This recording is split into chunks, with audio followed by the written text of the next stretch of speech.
Adobe Creative Cloud versus the newly announced Apple Creator Studio. Now, if you are in the creative community and you have been living under a rock, today Apple announced their Apple Creator Studio, which pretty much is a subscription-based model that gives you access to all of their premium apps to include Final Cut Pro. In addition to Final Cut Pro, you will get access to motion, compressor, as far as music production is concerned, you get Logic Pro, Main Stage for video editing, you get Pixelmator Pro, and as far as the other apps, you get some type of premium access to apps like Keynote, Pages, Numbers, Freeform, uh, what have you, as well as new AI capabilities as it pertains to some of these apps. Now, one might ask for Final Cut, for example, if you had already previously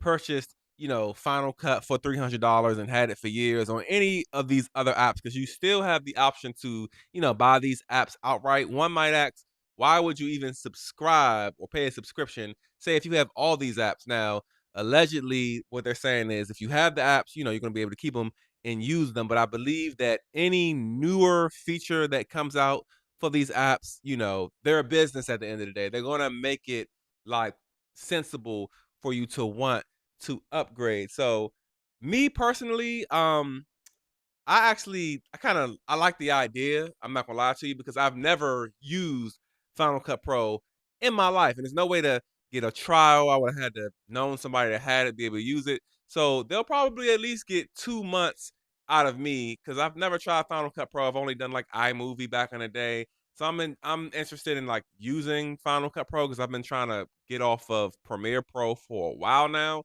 and I've been too lazy to really learn how to do DaVinci, like learn, I'm pretty sure that's easy, but I just haven't got with DaVinci as well. So I'm personally excited to try Final Cut Pro. And also, too, like I said, this thing is supposed to launch on January 28th at a very competitive price of $12.99 a month or $129.99 per year.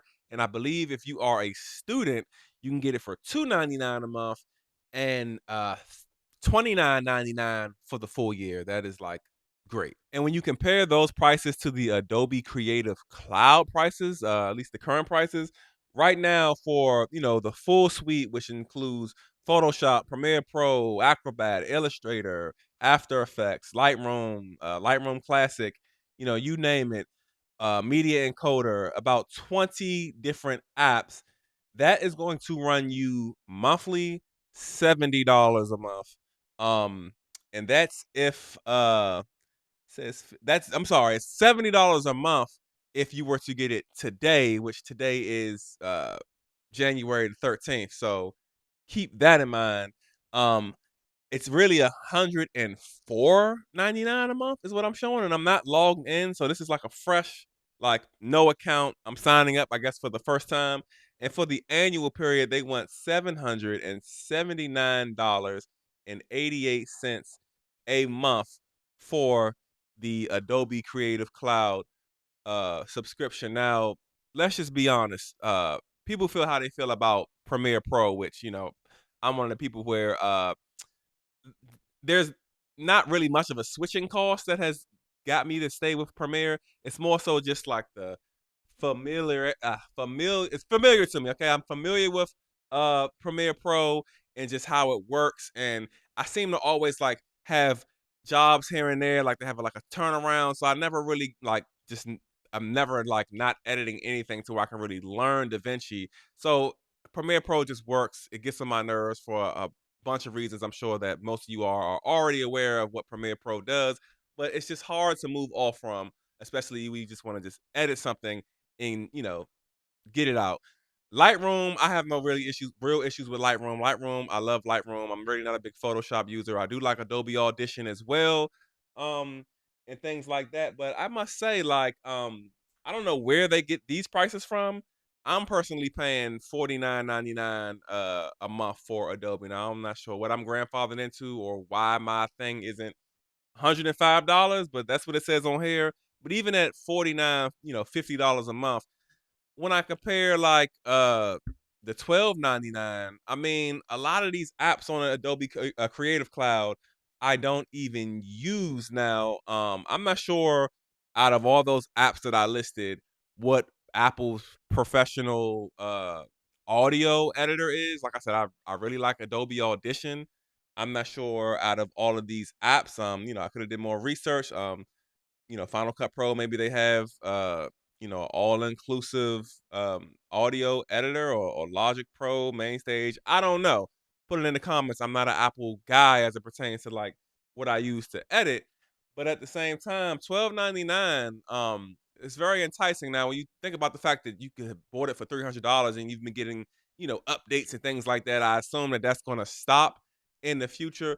But I'm real interested to see people's thought process on this, in terms of just Apple moving to a subscription model to rival Adobe.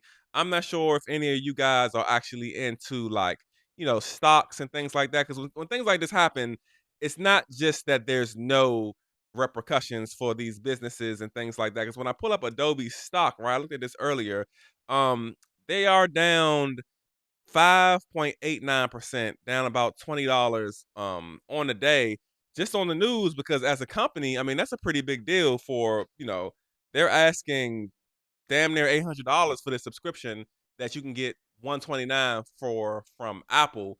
Where normally when Apple finally decides to do something, they kind of do it right, even though they sometimes withhold features, and they come out with things that other companies have had for years and what have you. But I mean, like I said, I'm at least going to try it. I will be interested in the comments to know what your thoughts are on this Apple, new Apple Creator Studio. I mean, I think from a at least from a growth perspective, and I'm not a member of Apple, but I think from a growth perspective, with their, being a company, the iPhone's kind of old, the iPad's kind of washed up, AirPods are pretty good. Like, they've been struggling, and I know this because I follow the market. They've been struggling with growth.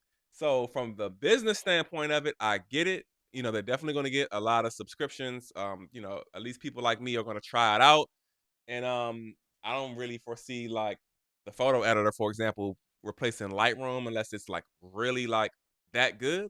Because at the end of the day, if you think about it, I believe just for Lightroom and Photoshop, it's about $9.99 a month. You know what I mean? You know what I'm saying? So if I do end up liking Final Cut Pro and I just want to, just pay $12.99 and the photo editor for Apple is not that bad, I'll pay $3 more for, $3 more than, I'm sorry.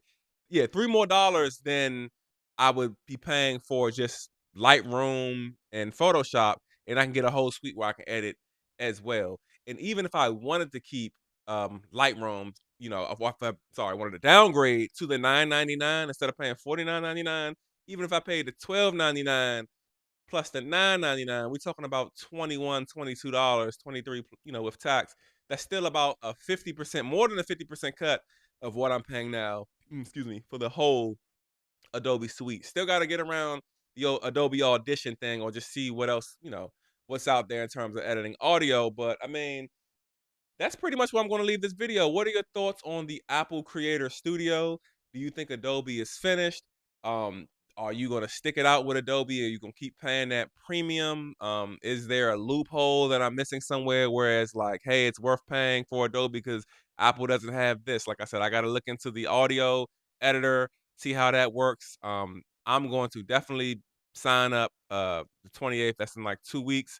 I'm gonna sign up because I want to try Final Cut Pro, and I want to really see, what it's about. Ultimately, though, I do want to end up, with DaVinci.